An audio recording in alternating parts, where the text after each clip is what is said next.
का एक IMEI number होता है, जब हम तब कॉल करते हैं तो उसके थ्रू सर्वर के साथ कनेक्ट होता है और वो सर्वर हमें इमरजेंसी सर्विसेज के साथ। क्या कहना चाहेंगे मीडिया को?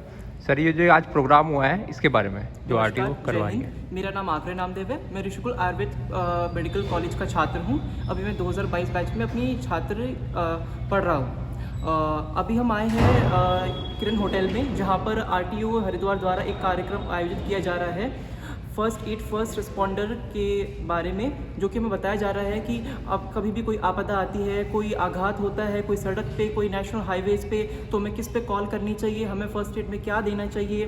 अगर हमारे पास कोई सिचुएशन है जहाँ पे हमारा सिम वर्क नहीं कर रहा है या सिम नहीं है, तो कैसे IMEI नंबर से हम डायरेक्ट इमरजेंसी कॉल्स कर सकते हैं। तो उसके बारे में हमारे बच्चों को, हमारे आपदा नियंत्रण टीम को निर्देश दिए जा रहे हैं और सकुशल कार्यक्रम हो रहा है। थोड़ा सर हमारी दर्शकों को बताएंगे कि IMEI नंबर से आप कैसे कॉल कर सकते हैं? सर एक प्रोसीडिंग होती है गवर्नमेंट से कि IMEI नंबर अगर आपके फ़ोन में, हर फ़ोन में होता है, ठीक है, होता है। अगर आपके फ़ोन में सिम भी नहीं है तो क्या करेंगे, IMEI नंबर से आप सर्च करके एक इमरजेंसी नंबर करके तो सर्वर के थ्रू कनेक्ट करके आपको करता है। वो प्रोसीडिंग्स होती है जो कि हमें प्रेजेंटेशन ठीक है, और भी आप कुछ बताना चाहेंगे हमारे दर्शकों को जो RTO हरिद्वार ने आप लोगों को बताया हो?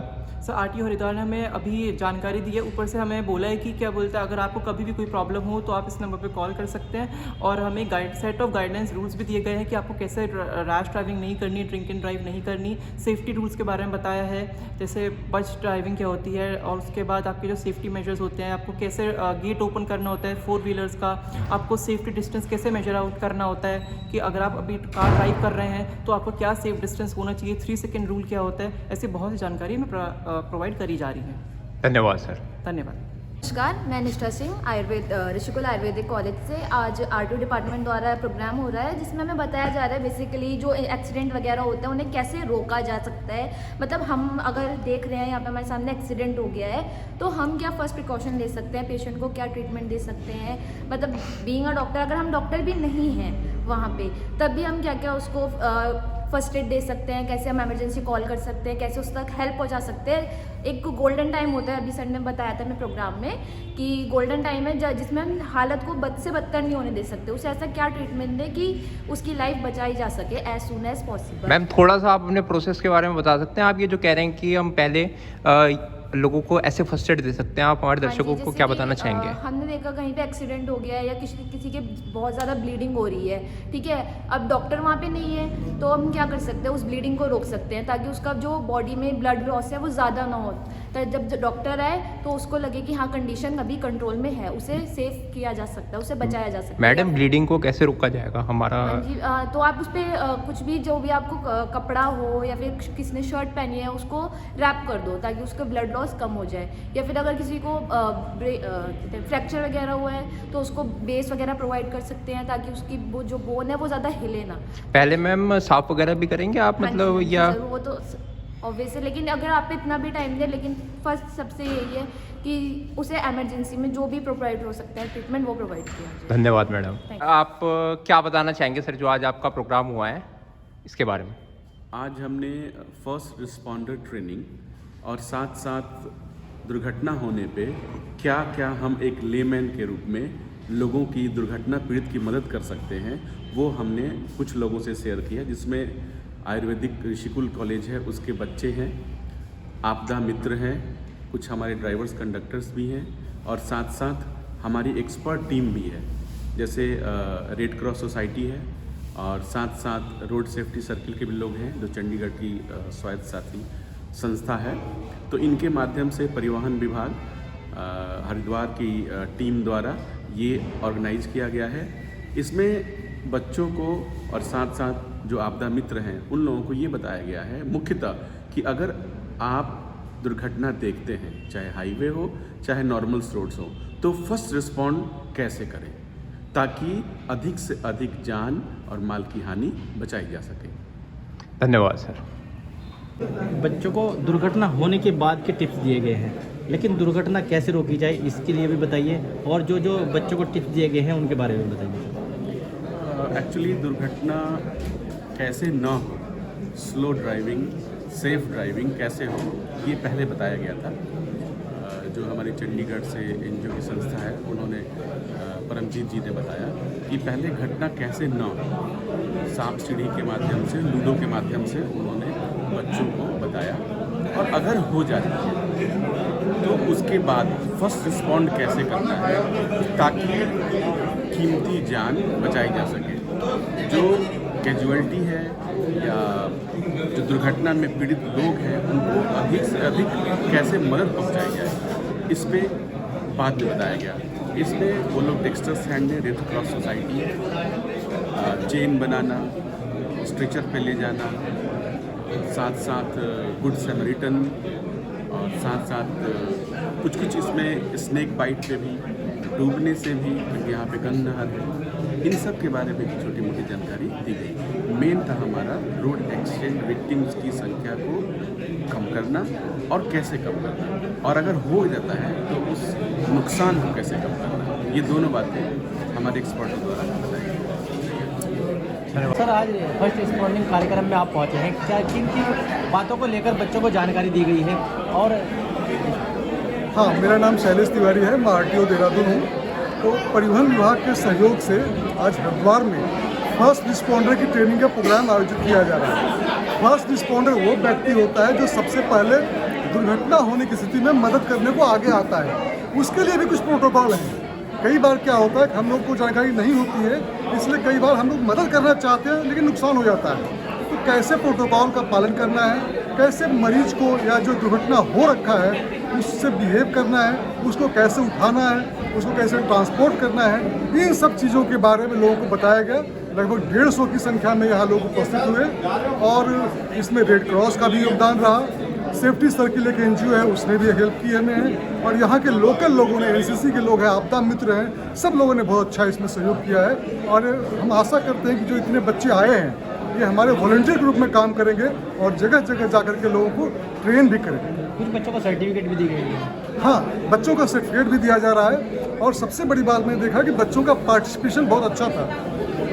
बच्चे हमेशा पार्टिसिपेट इसमें कर रहे थे, और मुझे लगता है कि बहुत काम की चीज़ें बताई गई हैं। दुर्घटना का तो बताया ही है, जैसे किसी की रीढ़ की हड्डी टूट जाती है, स्नेक बाइट होता है, नाक से खून निकल रहा है, या आप बिजली के तार को आपने छू लिया है, उससे दुर्घटना होती है। इन सब चीज़ों के बारे में बताया गया है। साथ ही साथ अगर हार्ट काम करना बंद करता है तो सीपीआर कैसे देना है, उसके बारे में भी लोगों को बताया गया है। और ये सीपीआर हम सब के लिए बहुत यूज़फुल होता है। हम अपने घर में भी लोगों की मदद कर सकते हैं इससे। सर, कितनी लगभग साल में कितनी दुर्घटना इस तरह की होती है, सामने आती है? सर, दुर्घटनाएं तो पूरे देश में देखा होगा 4.5 लाख के आसपास दुर्घटनाएं हो रही हैं, और 1,60,000 लोग हर एक वर्ष मर रहे हैं। अगर आप देखेंगे तो हर एक घंटे 19 लोगों की मृत्यु रोड एक्सीडेंट में हो रही है। यह कई बीमारियों से भी ज़्यादा है, तो ये बहुत सीरियस इशू है। और ख़ासकर हमारा उत्तराखंड पहाड़ी प्रदेश है, इसमें भी दुर्घटनाएं काफ़ी हो रही हैं। हम लोग बहुत प्रयास कर रहे हैं, और हमारा प्रयास है कि इसको हम कम से कम ला करके छोड़ें। तो लगता है सर, इस ट्रेनिंग से जो दुर्घटनाएं उनमें कमी आ सकती है? ना, दुर्घटनाएं पे कमी भी आएगी, उसके बारे में भी लोगों को बताया है, कैसे ड्राइव करना है, कैसे ओवर स्पीडिंग नहीं करनी है, शराब पी के वाहन नहीं चलाना है, मोबाइल पे बात नहीं करना है ड्राइविंग करते समय। लेकिन अगर दुर्घटना हो जाती है मान लो, तो उसमें कैसे मदद करना है। दुर्घटना के बाद का 1 घंटा गोल्डन आवर होता है। इस अवधि में अगर किसी व्यक्ति को मिल जाती है फर्स्ट एड या मेडिकल हेल्प मिल जाता है, तो उसकी जान बचने की संभावना बढ़ जाती है। हमें गुड सैमरिटन बनना है, नेक व्यक्ति बनना है। अगर दुर्घटना होता है तो वहाँ से भागना नहीं है, वहाँ मदद करना है। और मदद करना है कैसे? फर्स्ट रिस्पॉन्डर की जो ट्रेनिंग दी गई है वो इसमें बहुत ही यूज़फुल होगा। सर, भारत सरकार की सर एक स्कीम भी है गुड समेरियन करके, सर उसके बारे में सर आप क्या बताना चाहेंगे कि सर कैसे लोग बन सकते हैं गुड समेरियन? गुड सैमरिटन का मतलब होता है नेक इंसान, वैसा व्यक्ति जो दुर्घटना होने के बाद किसी की मदद करता है, उसे गुड सैमरिटन कहते हैं। कई बार पहले क्या होता था कि लोग हेल्प करने से बचते थे दुर्घटनाओं में। उनको लगता था कि उन्हें ही आरोपी माना जाएगा, वो फंस सकते इसमें हैं। तो सरकार ने नियम बना दिया है कि किसी भी व्यक्ति को परेशान नहीं किया जाएगा अगर दुर्घटनाग्रस्त व्यक्ति की वो मदद करता है, यहाँ तक कि उसे अवार्ड भी दिया जाएगा। अभी देखा होगा आपने कि हमारे सीएम साहब ने, जो ऋषभ पंत क्रिकेटर थे, उनकी जो एक्सीडेंट हुए थी उसमें ड्राइवर कंडक्टर को उन्होंने सम्मानित किया। हम लोग भी ढूंढ करके ऐसे लोग जो दुर्घटना होने के बाद किसी की मदद करते हैं उनको भी सम्मानित करने जा रहे हैं। ठीक है, धन्यवाद। Thank you. आज के ऊपर इसकी जिंदगी है। अब एक आपको प्लाई का टुकड़ा लाना पड़ेगा या टीन का टुकड़ा लाना पड़ेगा। मान लो ये मैंने एक इसका प्लाई का टुकड़ा बना दिया। चलो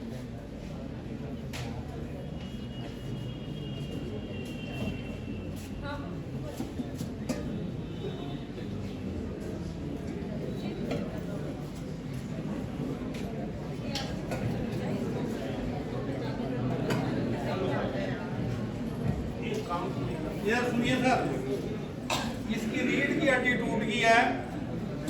ये मैंने प्लाई का टुकड़ा लगाया है।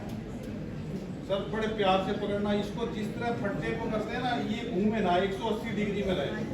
इसको थोड़ा अपनी तरफ घुमाते हैं। ये अब इस फट्टे को इसके नीचे कर दो, वो कर दे भाई, हो गया। अब इस फट्टे पे से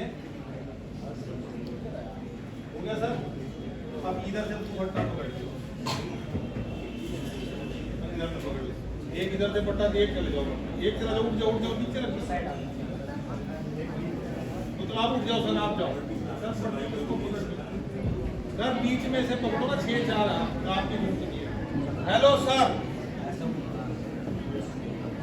ये मैंने इसको लकड़ी के फट्टे पे रख दिया, इसकी गर्दन नहीं हिलनी चाहिए।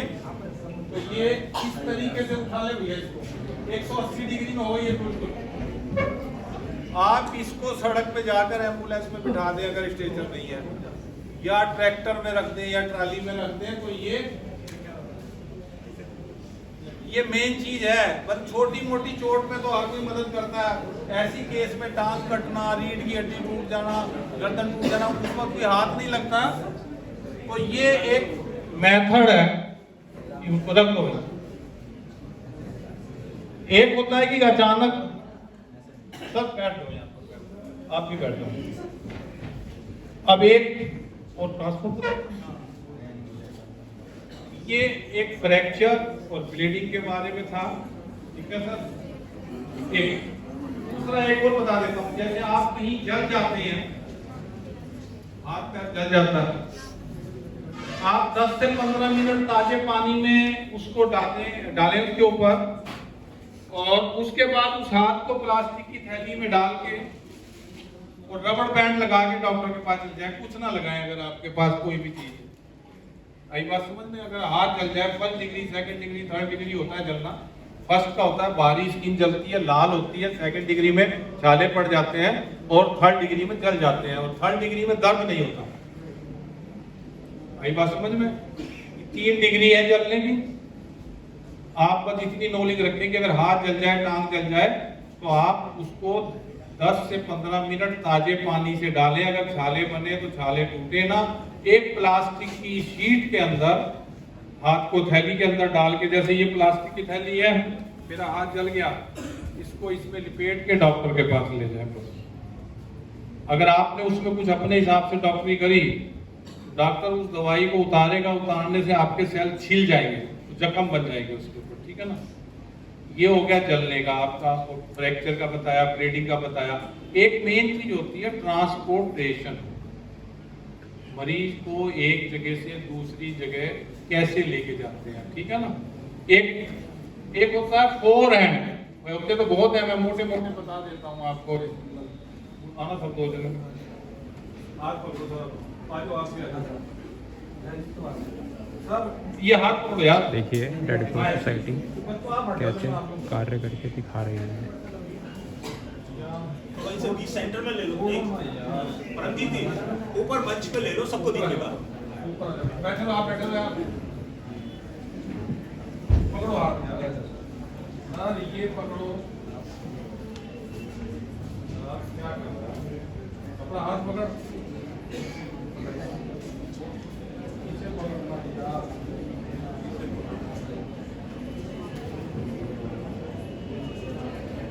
अपना पकड़, तू अपना पकड़, अपना पकड़।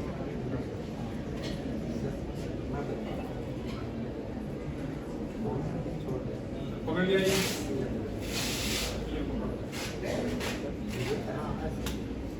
यहाँ आजा, नीचे सर, नीचे।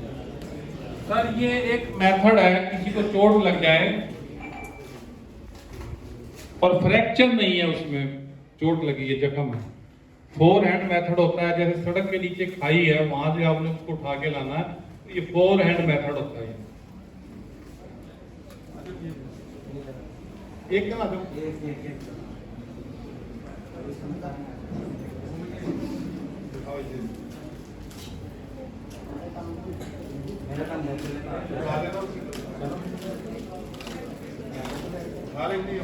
सर ये फोर हैंड है मेथड। फोर हैंड का इस्तेमाल तब करते हैं जब मरीज मोटा हो, उसका वेट ज्यादा हो। क्या कहना? फोर हैंड का इस्तेमाल तब करते हैं जब मरीज मोटा हो, उसका वेट ज्यादा हो। चला गया जी? फिर आज अब टू हैंड होता है जब मरीज पतला था, उसको लेके जाना है, फ्रैक्चर नहीं है। आ जाओ, हाथ डाल ले, इधर हाथ करो यार, इसको बता लो ना, इधर आ जाओ। ये टू हैंड है, इसे भी नीचे खाली से ऊपर लेके जाना है, लेकिन मरीज पतला है तो टू हैंड।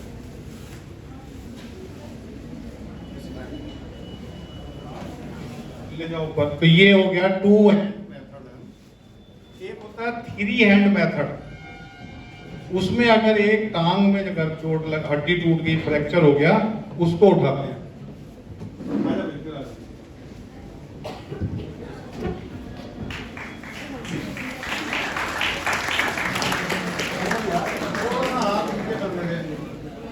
छोड़ दे तू,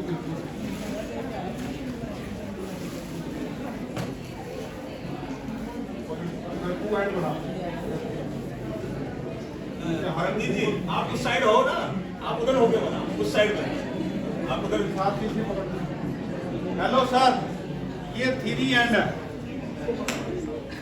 थ्री हैंड के अंदर सिर्फ अगर टांग में फ्रैक्चर हो जाए तो क्या यार, छोड़ छोड़ के, अरे सर यूं करके इसको पकड़, इसे पकड़, थोड़ा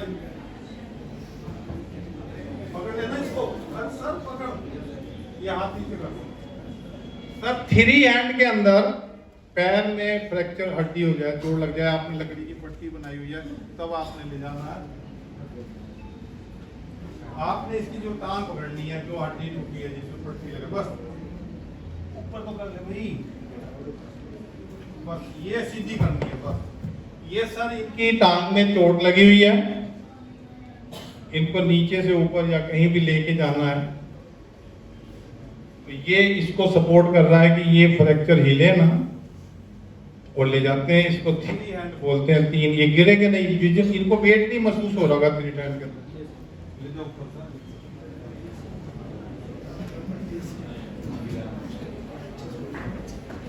एक लेट जाना, एक जना लेट जाना, पतला सर, आप इधर आ जाओ। सर ये इसको एक्सीडेंट हो गया है और इसको उठाया ही नहीं जा सकता, कोई मेथड इस्तेमाल नहीं कर रहा, ना स्ट्रेचर है, इसको फ्रैक्चर नहीं है, इसको चोटें लगी हुई हैं, तब आप क्या करेंगे? आपके पास कोई इसे ले जाने के, गांव में चोट लगी है, तो फिर आप क्या करेंगे? मैंने व्हाइट चादर का इस्तेमाल करा है, आप केस या कंबल का इस्तेमाल करो, ठीक है? दोनों कोने इसके बराबर में खड़े रहिए, खोल लो इसको। आप नहीं, आपने तो दो जन, सर खोल लो इसको, खोल लो, एक पकड़ो, छोड़ो छोड़ो, पकड़ो सर, इधर छोड़ दो सर, इसको ऐसे करो, करो सर। इसको स्ट्रेचर पे नहीं ला सकते, इसको चोट लगी है, बहुत कर दे,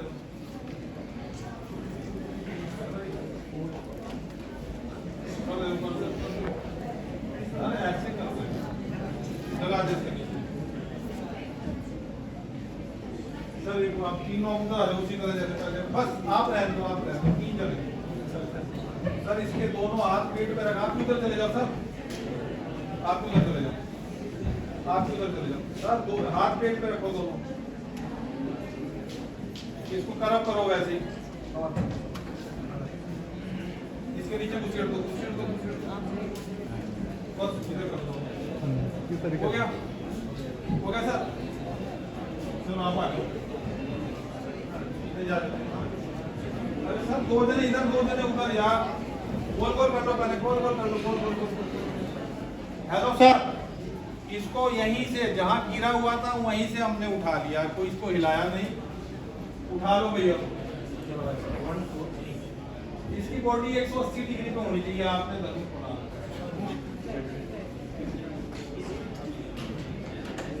ये अच्छा, अगर हेलो सर, अगर किसी लड़की को चोट लग जाए तो फिर क्या करें? आ जाओ भाई, पीछे नहीं आ जाओ। तो कोशिश यही करो कि भीड़ में कोई दूसरी लड़की है तो बैठो जी, बैठो। सर, अगर किसी लड़की को चोट लग जाती है तो उस भीड़ में और लड़की जो इंटरेस्ट है वो ही उसको मदद करे। अगर उस लड़की को कुछ नहीं आता और किसी को आ रहा है, नॉलेज है, तो वो उसको कहेगा तू इसकी मदद कर, मैं तुझको बताऊंगा। यानी जेंट्स चल ही नहीं जाएगी। क्या हो माइक को देखना जरा, माइक को देखना, क्यों नहीं चल रहा? हेलो सर, मैं ये कह रहा हूँ कि अगर किसी लड़की को चोट लग जाए तो उसकी मदद दूसरी लड़की भीड़ में से ही करेगी। कभी जोश में आके आप करने की कोशिश मत करो। जो मदद लड़की कर रही है उसको आपने सपोर्ट करना है ना। मतलब अब आप फर्स्ट एड की ट्रेनिंग करने लग जाए और उसमें कहीं टेक्निकल आप फंस जाए, आपने अपनी safety first and safety always आपने जो है रखनी है। अब ये लड़कियों को मोस्टली कुर्सी से उठाते हैं, कुर्सी पे बिठाकर, ठीक है? ये इधर पकड़ लेना, उठाना मत, चल पकड़ लो, पकड़ लो, नीचे बैठ जाओ, नीचे टांग पकड़ो, टांग का, इसकी कुर्सी की, कुर्सी की। हेलो सर, इधर यहाँ पकड़ो, ऐसे सीधी खड़े हो जाओ, नहीं 2 मिनट उठाएंगे नहीं, थोड़ा सा बस इसी में रखें, इधर पीछे लगा, पीछे पीछे नहीं कुर्सी को सर। चलो टूट जाएगी फिर। हेलो, कुर्सी पे एक इसकी एक तरकीब है, एक बोतल में पानी भर के इनके पेट में रख दो यहाँ पर। ये लेवल सही होना चाहिए, तो इसके मसल्स पे किसी किस्म का खिंचाव नहीं पड़ेगा, रिलैक्स होगा। ये एक पहचान है। आप मेरी बात समझ रहे कि नहीं समझे? ये एक बोतल जो है, ये लेवल जैसे वो बिस्तियों के लेवल नहीं होते, ये तिरछी कर ली, इसको कुर्सी में दो। एक लड़कियों की मदद लड़कियां ही करें, कहीं आप ट्रेनिंग लेने के बाद जोश में आके मत करें। जो लड़की मदद कर रही है उसकी आपने सपोर्ट करनी है। मेरी बात समझे नहीं? फर्स्ट एड के कुछ टेक्निकल पहलू भी हैं, वो आपने फॉलो करने हैं, ठीक है? वो बुक आएगी जो मैंने आपको बोला, डाउनलोड कर लो, उसके अंदर सारी चीजें। ये ट्रांसपोर्ट के मेथड है कि अचानक कुछ हो जाए, इमरजेंसी में आपको नॉलेज होनी चाहिए। हाईवे पे और आप वहाँ फर्स्ट रेस्पॉन्डर जा रहे हैं तो आप डेंजर दूर करेंगे, आप उसको जो कैजुअलिटी है उसको साइड में ले लेंगे। ऐसा ना हो कि आप हाईवे पे दूसरी गाड़ी आ रही है और आप वहीं फर्स्ट एड देने लगे। तो इसने एक बाइट है, इसने काट रहा है, काट के चला गया और आप तुरंत वहां जाके आपने देखा नहीं, इसने पे पैर आपका आ गया। कोई इस तरह से इलेक्ट्रिक करंट लग जाए आप यहीं पे और आप उसको फर्स्ट एड दे रहे हैं और तुरंत पहुंच गए, आपने देखा नहीं कि यार ये तो करंट आपका नेक वायर है और आपका भी पैर। तो डी फॉर डेंजर दूर कीजिए, आर फॉर रेस्पॉन्स जानिए, जो सुखदेव जी ने आपको बताया। रेस्पॉन्स जानने का तरीका, आपको उसका नाम पूछना है, आपको नेक आई से देखना है कि किस तरह से वो कॉन्शियस है, अनकॉन्शियस है, किस तरह से देखते हैं। तो रेस्पॉन्स जानिए। फिर एयरवे, एयरवे मीन्स उसको प्रॉपर एयर आनी चाहिए। कहीं घटना हुई है, चारों तरफ आप घेर के सारे खड़े हो गए, अलग हो जाइए सारे। बिल्कुल जो फर्स्ट एड दे रहा है उसको प्रॉपर एयरवे आना चाहिए, यानी ऑक्सीजन जानी चाहिए। बी फॉर ब्रीथिंग, ब्रीथिंग का बताया, ब्रीथिंग देखनी चाहिए कि ब्रीथिंग उसको हो रही है नहीं हो रही है, आर्टिफिशियल ब्रीथिंग आपको देनी तो नहीं पड़ रही है। सी फॉर सर्कुलेशन, सर्कुलेशन का तरीका आपको बताया गया है, कैसे आप पल्स देखना जानते हैं, आप radial artery, radial when, radial nerve होती है, तो जिधर थंब है उधर आप 3 फिंगर्स रखेंगे, उसके पैल्पेशन देखेंगे, तो आपको अगर पल्स दिख रही है, सर्कुलेशन दिख रहा है, वो नहीं है तो प्रोमिनेंट आर्टरी, जो कैरोटिड आर्टरी सबसे प्रोमिनेंट आर्टरी होती है, उस पे आप फिंगर रखेंगे तो आपको फील होंगे वो पैल्पेशन। तो ये आपने देख लिया, सीख लिया। इसके बाद अहम जो CPR जो जान बचाता है, कार्डियो पल्मोनरी रिससिटेशन, यानी दिल की धमनी को फिर से चालू करना, वो अहम रोल है फर्स्ट एडर का, फर्स्ट रेस्पोंडर का, जिसमें कई क्वेश्चंस क्वेरीज आई थी और शैलेश तिवारी सर ने भी बताया था कि किस तरह से आप जब CPR देते हैं तो ये मेडिकल टेक्निकल, ये बोन आपको पता ही है, स्टर्नम बोन है, चेस्ट बोन जिसको कहते हैं, जिफॉइड प्रोसेस होता है, इस पे आप इस तरह से देख के तब आपको CPR देना है। और CPR से डरना नहीं है। क्यों नहीं डरना है?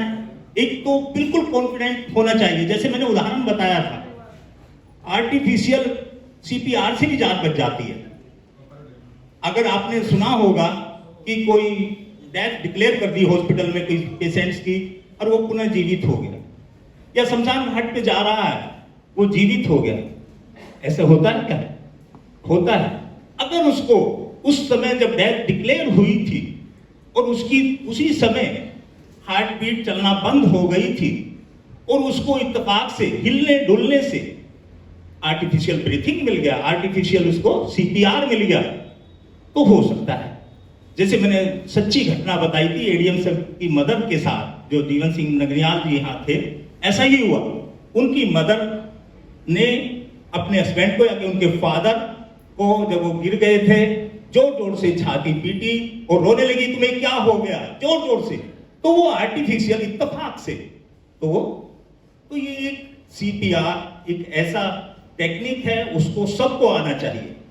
और जो टाइम आप कहते हैं ना कि थोड़ा समय, डॉक्टर कहते हैं थोड़ा समय देर से आया, तो जब अगर आपको CPR देने का मौका मिले तो आप दीजिए, लेकिन टेक्निक जानिए। जैसे बता रहे थे कि एब्डोमेन में लीवर आपने CPR दिया और ये इधर दबाने लगे, तो CPR की प्रॉपर डेमो करके हम बताएंगे इसके बाद बीच में, तो ये सभी को आना चाहिए। तो ये मेन फर्स्ट एड का, जब भी आप फर्स्ट एड, कोई बोन टूट जाए, कोई इस तरह से, वो तो चली जाए, वो तो, लेकिन CPR बहुत ही मुख्य एक टेक्निक है इसकी, उसको आपको डेमो करके भी बताएंगे और उससे पहले आपको बताएं। उसके बाद आपको फ्रैक्चर्स अगर हो जाते हैं तो फर्स्ट एडर का काम क्या है? फर्स्ट एड का काम, फर्स्ट एडर का यही है, प्राइमरीली जब आप वहां पहुंचते हैं उसकी सहायता करना, और सहायता मेन है उसको ट्रांसपोर्ट ठीक तरीके से हॉस्पिटल में भेजना, यानी उसको हॉस्पिटल फैसिलिटी देना, पैरामेडिकल स्टाफ की फैसिलिटी देना, और उसमें उस समय जब आप लेकर जाते हैं तो वो आपको देखना चाहिए कि उसकी स्थिति पहले से बदतर ना हो जाए।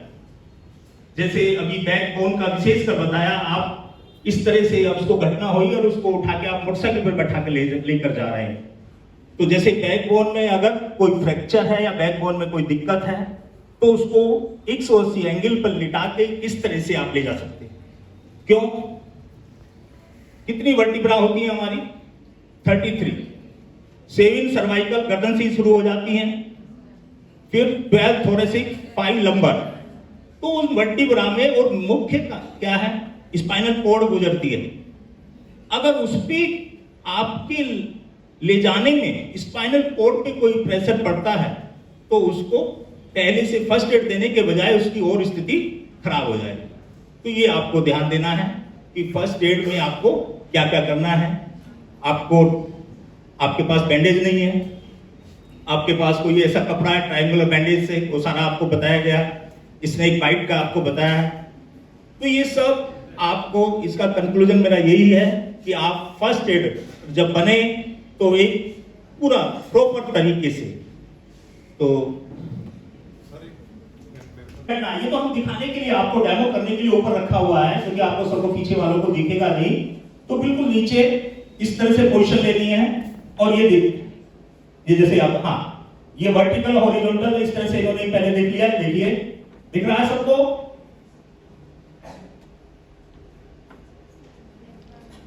बिल्कुल फिंगर जबकि देखिए हमारे आरटीओ सर जो भी ट्रेनिंग दिलाते हैं उन्होंने पर्टिकुलर पोजीशन बता दिया था, हम मेडिकल पॉइंट ऑफ व्यू से बता रहे हैं, लेकिन उन्होंने 2 उंगली ऊपर, 2 फिंगर ऊपर, ठीक है। अब अगर हमारा फर्स्ट एड एक ही है तो सीपीआर भी वही देगा और ब्रीथिंग भी वही देगा। अगर इत्तेफाक से हमारे पास 2 फर्स्ट एडर है, 2 इस तरह के हमारे रेस्पोंडर बन गए हैं, आपकी ट्रेनिंग हमने दी है तो 2 हैं, तो एक फर्स्ट एड ये देगा सीपीआर, दूसरा ब्रीथिंग। तो अब आप देखिए, अब काउंट करना कितने टाइम, 1, हाँ स्टार्ट। ये देखिए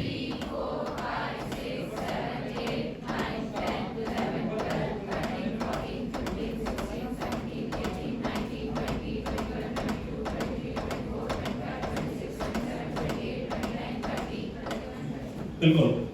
अब जो बताया इस पे हम क्या है, look, listen and feel. Look हम देख रहे हैं अपनी नेकेड आई से, लिसन हम सुन रहे हैं, फील हम महसूस कर रहे हैं। तो इसमें अब हमें लुक क्या दिखेगा, आपने ऊपर नीचे होता हुआ दिखेगा ना अगर है, और लिसन ब्रीथिंग की, और फील उसकी जो एयर जो हीट। तो ये तीनों चीज हमने देख ली। इसमें निश्चित सी बात है, अगर उसे तुरंत कोई दिक्कत इस तरह की हुई है कार्डियक और आपने सही समय से सीपीआर दे दिया तो 100% उसकी लाइफ बची। और आप कभी भी सर नमस्कार, सर आप क्या बताना चाहेंगे हमारे दर्शकों को? नमस्कार। एक्चुअली अभी जो यहाँ पे परिवहन विभाग द्वारा फर्स्ट रिस्पोंडर का एक ट्रेनिंग प्रोग्राम रखा हुआ है कि किसी भी एक्सीडेंट के दौरान या फिर किसी भी आपदा के दौरान अगर कोई घटना घटित हो जाती है और वहाँ पर घायल होते हैं, तो जो वहाँ पर पहला व्यक्ति जो पहुँचता है, जो फर्स्ट रिस्पोंडर के तौर पर वहाँ पर अपनी भूमिकाओं का अदा करता है, वो किस प्रकार से हमारी क्या क्या भूमिकाएँ होती है, कैसे हम उस व्यक्ति को रिलीफ पहुँचा सकते हैं, कैसे हम उस व्यक्ति के जीवन को बचा सकते हैं, इसके बारे में यहाँ पर प्रशिक्षण कार्यक्रम का आयोजन किया जा रहा है, जिसमें हमारे जो आपदा मित्र वॉलेंटियर्स हैं, जो कि एक सेंट्रल गवर्नमेंट की एक स्कीम है कि प्रत्येक स्टेट में आपदा मित्र स्वयं सेवकों का चयन करके इनको प्रशिक्षित करके किसी भी आपदा के दौरान अगर हमें आवश्यकता पड़ती है, ऐसे वॉलेंटियर्स की हमें आवश्यकता पड़ती है, तो ये लोग काम कर सकें, अपने लोगों की जान बचा सकें और अपने समाज में जो भी है आपदा के प्रति लोगों के बीच जागरूकता पहुंचा सके का कार्य करते हैं। धन्यवाद सर। सर आप क्या बताना चाहेंगे कि आप किस प्रोफेशन से आते हैं और क्या आप क्या बताना चाहेंगे? मैं आपदा मित्र हूँ। ये जो जैसे बाढ़ आती है गांव को अलर्ट करता है, तो पहले सूचना देनी पड़ती है। जब हमेशा कोई बाढ़ आती है हमेशा ऊंचे टीले पर जाना चाहिए, तो सामग्री उनके ऊंचे टीले पर जाना चाहिए और बाढ़ से ही उनसे दूर रहने की सूचना देते हैं। तो आपको सर आपदा मित्र बनने का ख्याल कैसा आया? मुझे बहुत अच्छा लगता है आपदा मित्र से, जैसे हमारे सर कहते हैं, और लोगों को सूचना देने के, जैसे बाहर एक्सीडेंट होता है रोड पे चलने और उनकी मदद करने को बहुत अच्छा लगता है। आप क्या बताना चाहेंगे सर? सर आपदा मित्र बनकर हमको बहुत अच्छा लगा। हमें बचपन से ये था कि कुछ सेवा करेंगे, कुछ अच्छा करेंगे, क्योंकि हमारे पास 13 के अच्छे थे, हम गोताखोर वैसे हैं, तो आपदा मतलब बाढ़ के कारण हम बहुत अच्छा करते थे। धन्यवाद। आप क्या बताना चाहेंगे भैया? आपदा मित्र स्वयं सेवक, हमें SDRF उत्तराखंड पुलिस से भी ट्रेनिंग मिली है। सर आप क्या बताना चाहेंगे सर, कैसे आपदा मित्र बना जा सकता है हमारे दर्शकों को? एक्चुअली हमारे जो एक गवर्नमेंट की एक पॉलिसी है कि जब भी कहीं पे डिजास्टर होता है तो सबसे पहले जो प्रभावित होता है वहाँ का स्थानीय समुदाय प्रभावित होता है। तो अगर वहाँ के लोग आपदाओं के प्रति हम लोग ऐसी टीम का निर्माण कर सकें, टीम हम लोग गठित करें, जिससे कि अगर कभी भी ऐसी आपदाएं घटित होती है तो वहाँ पर किसी भी सरकारी सहायता पहुँचने से पहले जो हमारे वहाँ के स्थानीय जो युवक हैं, हमारे नागरिक हैं, और एक आपदा मित्र के तौर पर जो हम लोगों ने वहाँ गांव-गांव से हम लोगों ने चयन करके ब्लॉक के माध्यम से हम लोगों को जो सूची प्राप्त हुई, उसके बाद हम लोगों ने इसको प्रशिक्षण कार्यक्रम कराया। तो ये लोग जब भी कोई आपदा घटित हो गए तो वहाँ पर क्या कर सकते हैं, सबसे पहले ये वहाँ पर काम कर सकते हैं। क्योंकि जब तक शासन या प्रशासन पहुंचता है, कई बहुत, अगर हम लोग हिल एरिया की बात करें तो कई बहुत विषम परिस्थितियां होती है, आपदाओं के दौरान सड़कें बंद होती है, तो शासन प्रशासन कितना भी कोशिश करना चाहे और बहुत जल्दी पहुंचने की कोशिश करना चाहता है, फिर भी किसी न किसी कारणवश वहाँ पर नहीं पहुँच पाता है। तो अगर वहाँ का जो स्थानीय जो युवक है, स्थानीय जो नागरिक है, अगर वो जागरूक होगा, निसंदेह वो वहाँ पर काम करेगा, लोगों को मदद पहुँचाएगा, सही सूचनाओं का आदान प्रदान करेगा। इस उद्देश्य के साथ कि आपदा मित्रों का एक जो परियोजना पूरे देश में संचालित की गई है कि स्थानीय स्तर पर भी हम लोगों को ऐसे लोग वहाँ पर उपलब्ध मिले कि अगर कोई भी आपदा घटित हो तो वो लोग वहाँ पर काम कर सके, तो उसकी तुरंत जो सूचना का आदान प्रदान करने का माध्यम बन सके और सही सूचनाएं पहुँचाने का काम कर सके। तो सर आप ये बताना चाहेंगे सर, ये आपदा मित्र बनने में कितने टाइम का परीक्षण की जरूरत पड़ती है? देखिए, अभी जो हम लोग इन लोगों का जो हम लोगों ने फर्स्ट टाइम जो हम लोगों ने प्रशिक्षण किया है, तो पहले टाइम हम लोगों ने इन लोगों का 15 दिन का प्रशिक्षण SDRF जोलीग्रांट में हम लोगों ने इनका कराया है, और बीच बीच में हम लोग इनके रिफ्रेशर कोर्स करते रहते हैं, जिससे कि नई नई टेक्निक हो, नई नई जानकारियाँ हो, बार बार इन लोगों को मिलते रहे। तो हम लोग बीच बीच में इनके इस तरह के रिफ्रेशर कोर्सों का आयोजन किया जाता है। जैसे कि आज आप लोग देख रहे हैं कि आज हम लोग इनको जो परिवहन विभाग के माध्यम से इनको फर्स्ट रिस्पॉन्डर के तौर पर क्या क्या भूमिकाएं होती है, क्या कर्तव्य होती है, उसके बारे में कैसे काम किया जाता है, आज इसका प्रशिक्षण कार्यक्रम यहाँ पर संचालित हो रहा है। और ऐसे हम लोग लगातार इन लोगों के लिए प्रशिक्षण कार्यक्रमों का आयोजन करते रहते हैं। सर इसके लिए सर कोई क्वालिफिकेशन या कोई मतलब पढ़ाई की भी जरूरत पड़ती है आपदा मित्र बनने के लिए? देखिए, थोड़ा बहुत आजकल लगभग सारे, ऐसा तो कोई नहीं है जो साक्षर नहीं है, लेकिन इसमें हम लोग वो देखते हैं कि व्यक्ति जो कि निस्वार्थ सेवा करना चाहता है, और इसमें बहुत सारे हमारे पास जो लड़के हैं, हमारे जो 200 आपदा मित्र हम लोगों ने यहाँ पर तैयार किए हुए हैं, इसमें बहुत सारे लोग हैं जो बहुत अच्छे प्रोफेशनल है, बहुत अच्छे स्विमर है, और कई बार इन्होंने कावड़ के दौरान हो गया या फिर आपके कुंभ मेले के दौरान हो गए, कई लोगों की जान बचाई है। हर की पैड़ी क्षेत्र में जब वहाँ पर लोग पानी में डूब जाते हैं या फिर कोई बह जाता है, तो उस समय ये लोग बहुत काम आते हैं। वहाँ पर ऐसे बड़े इवेंट में हम लोग इन लोगों की मदद लेते हैं, और ये लोग वहाँ पर कई लोगों की इन लोगों ने अब तक जान बचाई है। तो सर आपदा मित्र में सर ये आप कह रहे हैं कि मेल ही हैं या फीमेल भी हैं साथ में आपके? अभी तो जो फर्स्ट स्टेज में हम लोगों ने जितने भी है मात्र 200 लड़के ही हैं, लेकिन हम आगे कोशिश कर रहे हैं कि उसमें महिलाओं की भागीदारी भी हम लोग रखेंगे।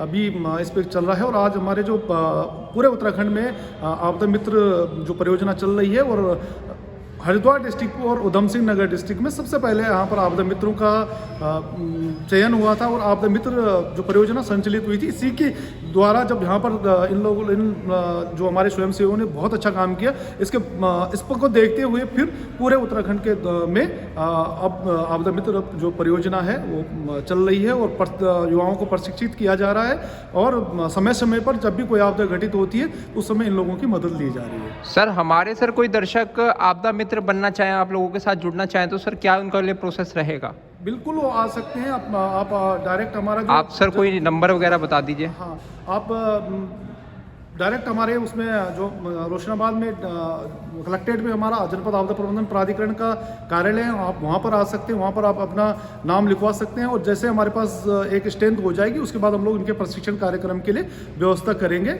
और अगर व्यक्तिगत तौर पर अगर कोई मोबाइल से संपर्क करना चाहता है या मेल के माध्यम से करता है, तो हमारी जो मेल ID है ddmo.haridwar@gmail.com पर आप अपनी मेल कर सकते हैं, या फिर हमारा अगर पर्सनल नंबर की बात करूँ तो मेरा नंबर है 9410194365 पे भी संपर्क कर सकते हैं। और हमारा एक जो डिस्ट्रिक्ट का जो टोल फ्री नंबर है 1077 पे आप कांटेक्ट कर सकते हैं, आप वहाँ से जानकारी ले सकते हैं, आप रजिस्ट्रेशन करवा सकते हैं। उसके बाद जैसे ही हम लोगों के पास 50 स्वयंसेवकों की सूची उपलब्ध हो जाएगी, हम लोग इनके लिए 15 दिन का प्रशिक्षण कार्यक्रम का आयोजन करवाएंगे। धन्यवाद मनोज जी।